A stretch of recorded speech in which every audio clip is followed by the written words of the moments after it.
आप तो कृष्ण की नगरी से यहाँ आए हैं और देखिए यहाँ एक विषय बड़ा अहम है। अगर आपने देखा होगा तो बहुत सारे लोगों को लगता है कि देसी भाषा में कहे, क्योंकि यहाँ पे बहुत सारे बंदर हैं तो हमें बोला गया कि भाई ये तो बंदरों की संतान है, बंदरों से बनते बनते फिर मानव बने। नहीं, मेरा मानना है, क्योंकि आज तो बहुत सारे संत है, इस विषय को भी रख लिया जाए, क्योंकि जो है हम तो रामकृष्ण की संतान हैं।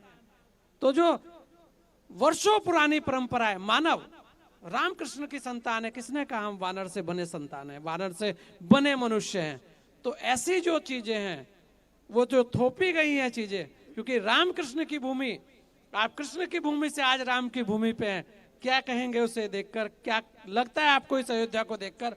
और वास्तव में क्या वास्तव में राम और कृष्ण, क्योंकि दोनों की बात हुई है हमेशा, राम और कृष्ण की ही संतानें हमें, यह भी एक संदेश दीजिएगा। राम का पहले जन्म हुआ, राम पहले आए, कृष्ण बाद में आए। जो सत्य है वो यही है। ऐसे ही राम का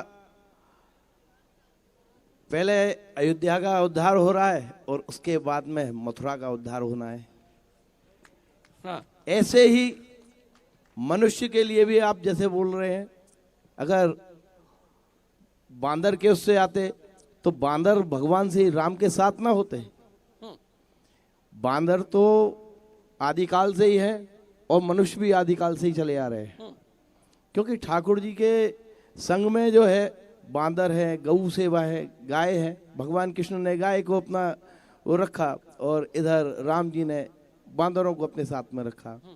तो दोनों के आप देखिए कि नहीं, उन्होंने वानर को ले लिया, भगवान राम को हाँ छोड़ दिया। उनको लगा कहीं भगवान राम को अगर हमने ले लिया तो हम भी राम में ही हो जाएंगे, पूरा नहीं, विश्व। नहीं देखिए राम के नाम मात्र से बांदरों ने जो है, बंदरों ने पानी के अंदर में पत्थर तैरा दिए तो और यही तो पूरा दहशत होगी। हाँ, तो ऐसे ही अगर जिनकी आप कह रहे थे कि वो उनके मन में कुछ अलग है, तो वो भी अगर राम का नाम लेंगे तो उनके भी पत्थर तैर जाएंगे, उनकी भी समृद्धि हो जाएगी, उनकी भी उद्धार हो जाएगा।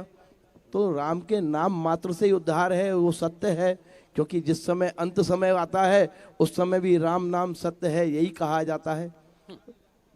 तो अयोध्या बदल रही है, अयोध्या भी बदल रही है और अयोध्या के अंतर्गत में ठाकुर जी की लीलाओं का भी अब जब आनंद आएगा, और हर स्थान पर जहाँ ठाकुर जी ने जहाँ जहाँ लीला करी है वहाँ भक्त पहुँचेंगे तो वहाँ उनको उस चीज़ का आनंद और अनुभूति अंदर से ही होने लगेगी।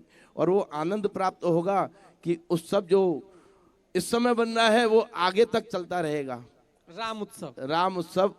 और समृद्धि तो फिर बढ़नी बढ़नी है जब ठाकुर जी के पास आएंगे और ठाकुर जी से कुछ प्राप्त करेंगे और मिलता जाएगा। क्योंकि कृष्ण और राम दोनों एक दूसरे के एक ही सिक्के के दो पहलू हैं। बस राम पहले हैं, कृष्ण पीछे हैं। तो आप कह रहे हैं कि अब अयोध्या बनी है, अब अब मथुरा मथुरा बनेगा। बनेगी।